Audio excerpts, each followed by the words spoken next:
What's up guys, Gatsby here. We are back with another Wuchang Fallen Feathers boss fight guide.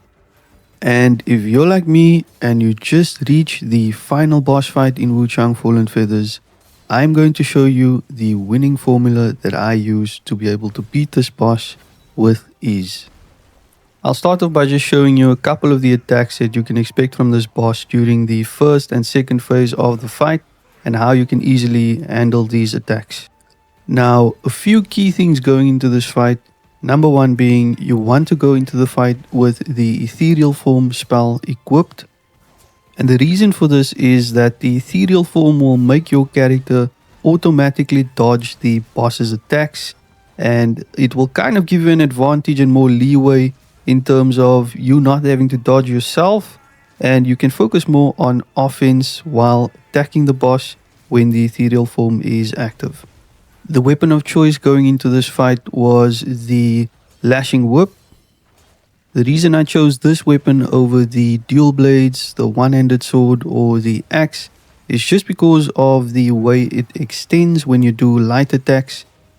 So if you're kind of close to the boss but you're not close enough to be able to hit him with any of the other weapons that I mentioned, when you're using the lashing whip, it will extend when you do a light attack, and you'll be able to get in a few extra hits that you might not have been able to get in with any of the other weapons. So now let's get into the actual strategy for fighting the boss and being able to defeat him. This is where the ethereal form will become extremely important for you to be able to win this fight. So it's going to be all about staying really close to the boss as you possibly can. Combining that with the ethereal form, which will allow you to evade any of the boss's attacks while you are standing very close to him. My suggestion is to try and get up behind him. This way, if you're using the ethereal form correctly and you're timing it perfectly, you will be able to avoid some of his attacks that can reach you, and some of the attacks that pretty much just go forward while you're behind him. It won't even affect you at all, and you can just lay down the pain and continue attacking the boss and draining his health. As for the attacks in the first phase of the fight, you will notice that there's a few attacks that he does that's pretty much repetitive, like this attack right here, where the boss will pretty much just stomp the ground with one hand, another hand, and then with both hands.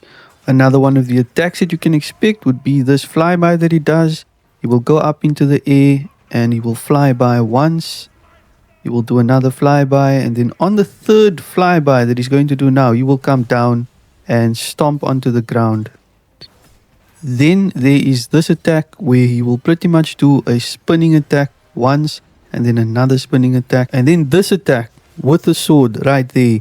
You want to make sure that you always have your ethereal form equipped when he does that, or you are behind him, because when that hits you, it will take a huge chunk of your health. So just make sure you watch your health as well. Always make sure you have the ethereal form equipped so that you can evade that attack. And then starting off in the second part of the fight, he will do an attack while going up into the air. He will summon 3 or 4 tsunamis your way. All you have to do is make sure that you run as far away as possible, and you can pretty much just wait for him to finish this attack and smile and wave. One of the key things, as you can see on the screen right now, I just activated the Leech Temperance, which I applied to my longsword. What this will do is basically restore some of your health for each attack that you land on the boss. And if you combine this with the ethereal form, this will pretty much make you invincible.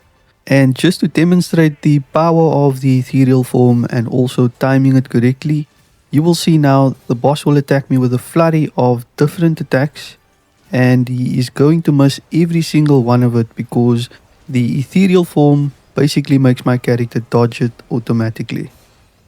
And this is pretty much the core of the fight, right? When you're fighting this boss, use the Leech Temperance, use the ethereal form, get behind him and lay down the pain as much as possible. Now for the second phase of this fight, the attacks that the boss will do is pretty much the same except for 2 of them. One being this attack over here where he's summoning some water from the ground. The attack does track your movement, so all you have to do to avoid this is just make sure that you are running in any direction and not standing still, and you're pretty much safe from that attack. As for the second attack that's different from phase 1 that the boss does, it will be this one right here where he summons a flurry of fireballs in your direction. All you really have to do is make sure that you have your ethereal form equipped. This will allow your character to automatically dodge that attack and you'll be safe.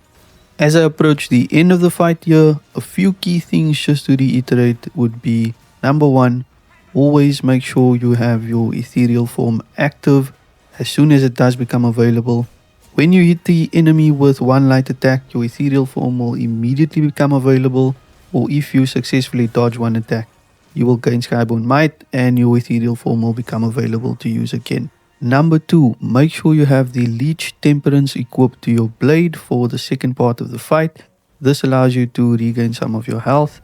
And number 3, make sure you stay behind him and lay down as much pain as you can. Moving on to the build guide, as you can see, I went into this fight with the Lashing Whip at plus 10. And then for the armor, I went for the full centipede build with the exception of the bracelet. As you can see, I'm using the Palace Maid's bracelet. For the pendants, these are the 3 that I went into the fight with. The first one probably could have been something better, but the second 2 are the most important ones: the Nameless Eye and the Tiger pendant. Then of course, one of the most crucial parts of the build is the ethereal form. Going into this fight, I had my mana vase capacity max out, but as you saw in the video, you don't really need this many heals. I also had 3 temperance, allowing me to use my temperance through the entire second part of the fight. These are the benediction stones I used going into this fight. The first one reducing damage for a time when you have Skyborn Might, and then the second one, when you gain Skyborn Might, it actually also has a leech effect when you attack the enemy. So that paired with the Leech Temper works really well. And then last but not least, I had the Combo Force, which is just for additional damage. And then as for the skill tree, I'll just show you guys what it looks like. Pretty much speaks for itself.